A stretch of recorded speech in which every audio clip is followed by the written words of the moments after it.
नमस्कार दोस्तों, जैसा कि आप लोगों को पता है कि हमारा एनसीईआरटी सीरीज़ का यह एक दूसरा सीरीज़ है, जिसमें कि हम कक्षा 7 के सामाजिक विज्ञान हमारा पर्यावरण का एक दूसरा चैप्टर नंबर 2 लेकर के हम आ रहे हैं। इससे पहले वाले वीडियो में हमने चैप्टर नंबर 1 करा चुका हूँ। चलिए, तो ये रहा चैप्टर नंबर 2 कक्षा 7 के सामाजिक विज्ञान का। चैप्टर का नाम है हमारी पृथ्वी के अंदर। आज हम ये वो सारी बातें देखने वाले हैं, वे सारी चीज़ को जानने वाले हैं कि हमारी पृथ्वी के अंदर क्या सब होता है। जैसे कि यहाँ पर देख रहे हैं कि हमारी पृथ्वी एक गतिशील ग्रह है। हमारी पृथ्वी एक गतिशील ग्रह है। इसके अंदर एवं बाहर निरंतर परिवर्तन होता रहता है। क्या आपने सोचा है कि पृथ्वी के आंतरिक भाग में क्या है? पृथ्वी किन पदार्थों से बनी हुई है? पृथ्वी के आंतरिक भाग के बारे में जब जानें, यह एक प्याज की तरह पृथ्वी भी एक के ऊपर एक सेकेंडरी परतों से बनी हुई है। हमारी पृथ्वी में भी कई सारी परत होती है, जिसको आगे हम जानेंगे। पृथ्वी की सतह की सबसे ऊपरी परत को क्या कहा जाता है?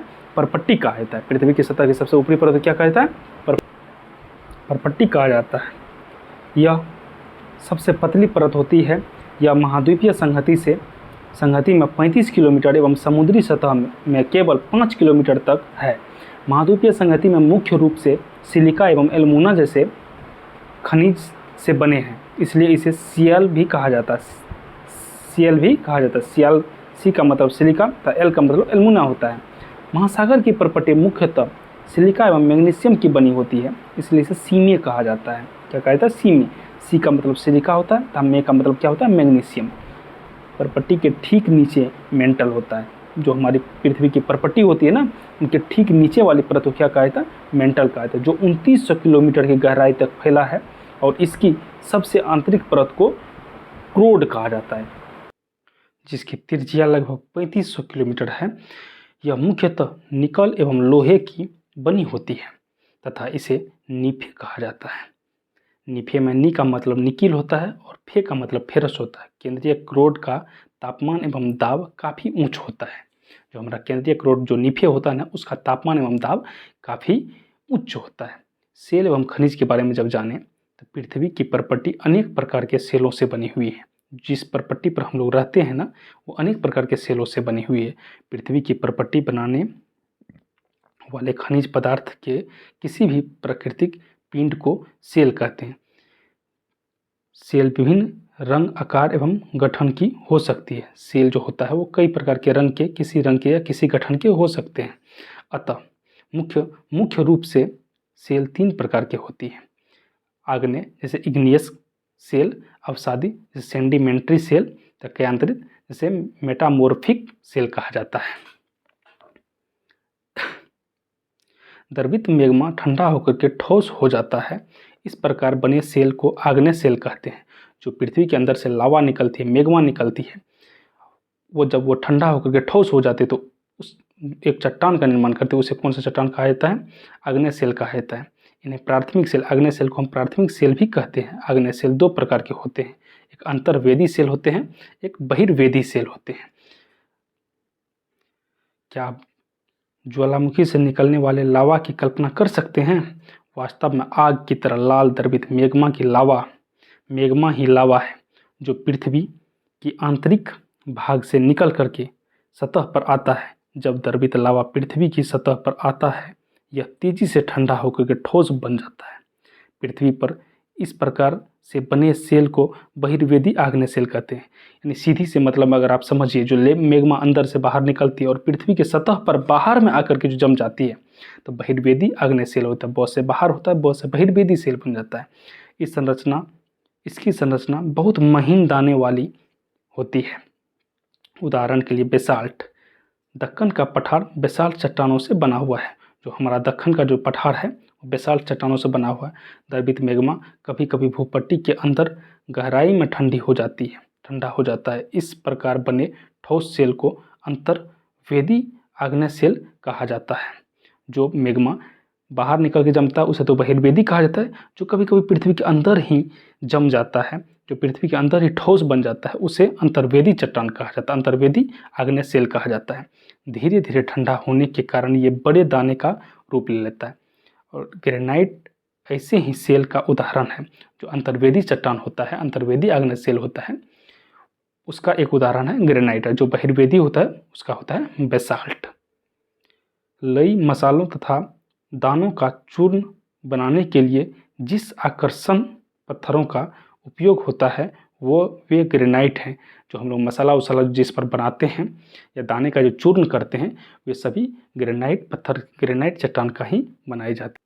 सेल लुढ़क कर या चटक कर तथा एक दूसरे से टकरा कर छोटे छोटे टुकड़े में टूट जाती है।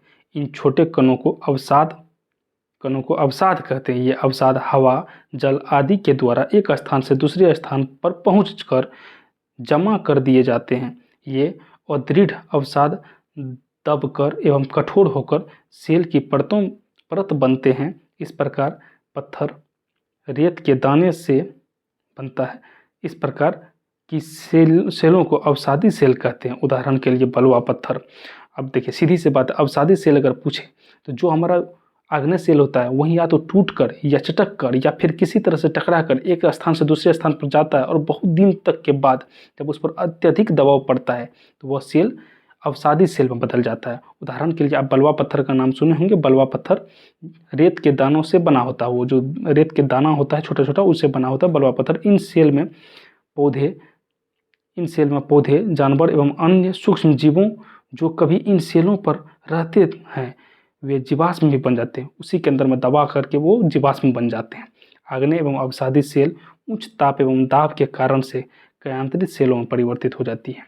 और कयांतरित सेल तीसरा सेल जो बनता है आग्नेय एवं अवसादी सेल पर जब उच्च ताप एवं उच्च दाब के कारण से वह कयांतरित सेल में परिवर्तित हो जाते हैं। उदाहरण के लिए चिकनी मिट्टी, स्लेट एवं चूना पत्थर संगमरमर में परिवर्तन हो जाता है। देखिए चिकनी मिट्टी जो होता है स्लेट में परिवर्तन हो जाता है एवं चूना पत्थर जो होता है वह संगमरमर में परिवर्तन हो जाता है।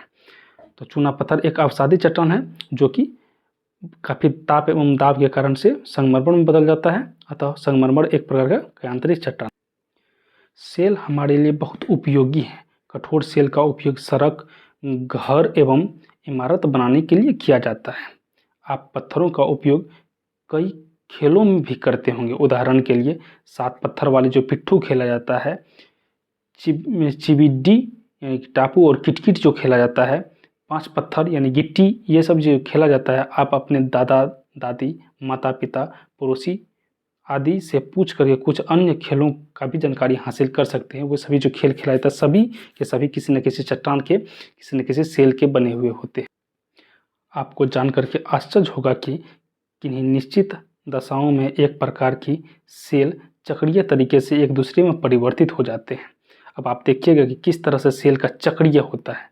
एक सेल से दूसरे सेल में परिवर्तन होने की इस प्रक्रिया को सेल चक्र कहा जाता है। कभी रूपांतरित सेल यानी कभी आग्नेय सेल से अवसादी में बदलना, अवसादी सेल से रूपांतरित में बदलना, फिर रूपांतरित सेल से आग्नेय सेल में बदलना, एक प्रकार का चक्र चलते रहता है। जिसे कौन सा चक्र कहा जाता है?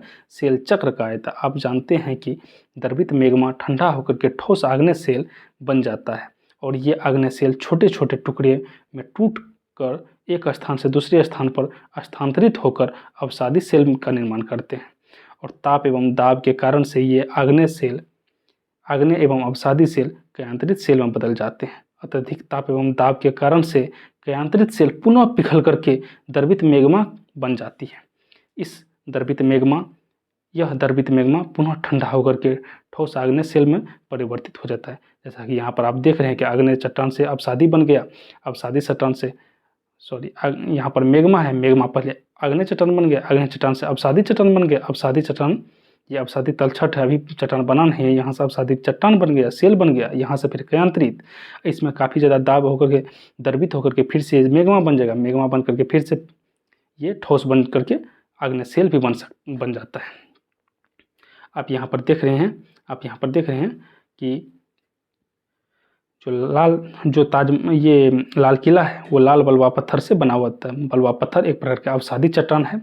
और यहाँ पर देख रहे हैं कि आप ताजमहल जो सफ़ेद संगमरमर से बना हुआ है, संगमरमर कयांतरित सेल है। अनेक स्मारक के चित्र एकत्र करके आप इसका पता लगा सकते हैं कि पता लगाइए कि वे किन सेलों की बनी है। 2 चित्र आपके सामने दिखाया गया है।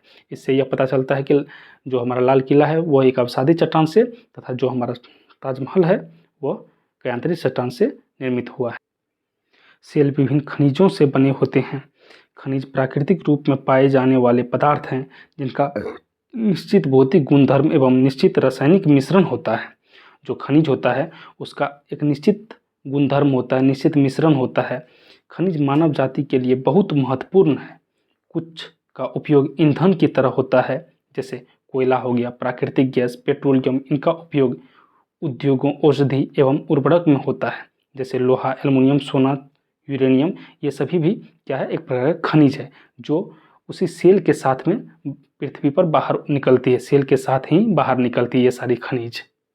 अतः इसी के साथ यह चैप्टर खत्म हुई। अब हम जानते हैं कुछ इंपॉर्टेंट फैक्ट के बारे में। जैसा कि क्या आप जानते हैं विश्व की सबसे गहरी खान जो है दक्षिण अफ्रीका में स्थित है तथा इसकी गहराई लगभग 4 किलोमीटर है। तेल के खोज में इंजीनियर 6 किलोमीटर गहराई तक तो खोद चुके हैं। ये सबसे दक्षिण अफ्रीका की जो खदान है सबसे गहरी खदान है, पेट्रोलियम की खदान है। पृथ्वी के केंद्र तक पहुंचने के लिए अगर कोई चाहेगा कि भूपट्टी पर से पृथ्वी के केंद्र तक पहुंचे तो वो असंभव है, क्योंकि आपको समुद्र की सतह पर जब जाइएगा ना तो वहाँ से 6 किलोमीटर गहराई तक अगर खोदिएगा तब जाकर केंद्र मिलेगा। 6000 किलोमीटर 6000 किलोमीटर तक जब खोदिएगा तब इतना अंदर कौन जाएगा। वहाँ पर काफ़ी ज़्यादा ताप एवं दाब होता है, अतः वहाँ पर कुछ भी चीज़ पिघल करके द्रव बन जाता है। अगला फैक्ट है यह, क्या आप जानते हैं कि पृथ्वी के आयतन का केवल 1% हिस्सा परपट्टी, 84% मेंटल एवं 15% हिस्सा क्रोड यानी कि नीफे है। जो हम अभी पृथ्वी के 3 परत बताए, सियाल, सीमा, नीफे बताए, तो सियाल का प्रतिशत अगर आयतन में पूछेगा तो 1%, जबकि सीमा यानी मेंटल का पूछेगा 84%, नीफे यानी क्रोड का अगर पूछे, क्रोड का अगर प्रतिशत देखा जाए तो यह कितना है, 15% इसका आयतन है। अगर पृथ्वी का त्रिज्या का बात किया जाए तो पृथ्वी की त्रिज्या 6371 किलोमीटर है। पृथ्वी का त्रिज्या 6371 किलोमीटर है।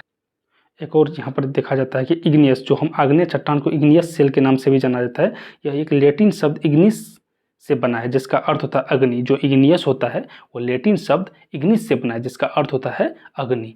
और एक होता है सेंडिमेंट्री सेल, जो कि अवसादी चट्टान को कहा गया। लैटिन शब्द सेंडिमेंटस से बना है जिसका अर्थ होता है स्थिर, क्योंकि आप देखे हैं कि वह जब टूट फूट करके अस्थिर हो जाता है तो वह कौन सा चट्टान बन जाता है, अवसादी बन जाता है, यानी कि सेंडिमेंट्री सेल बन जाता है। अब है मेटामॉर्फिक। मेटामॉर्फिक का मतलब होता है कयांतरित सेल यानी रूपांतरित सेल, जिसका रूप में अंतर हो जाए, रूप में परिवर्तन हो जाए। यह एक ग्रीक शब्द का है। मेटामॉर्फिक कौन शब्द है, ग्रीक शब्द है। मेटामॉर्फिक जिसका अर्थ होता है रूप में परिवर्तन। मेटामॉर्फिक का क्या मतलब होता है, रूप में परिवर्तन। जहाँ इग्नियस सेंडिमेंट्री एक लैटिन शब्द से बना है, वहीं मेटामॉर्फिक किससे बना है, एक ग्रीक शब्द से बना है।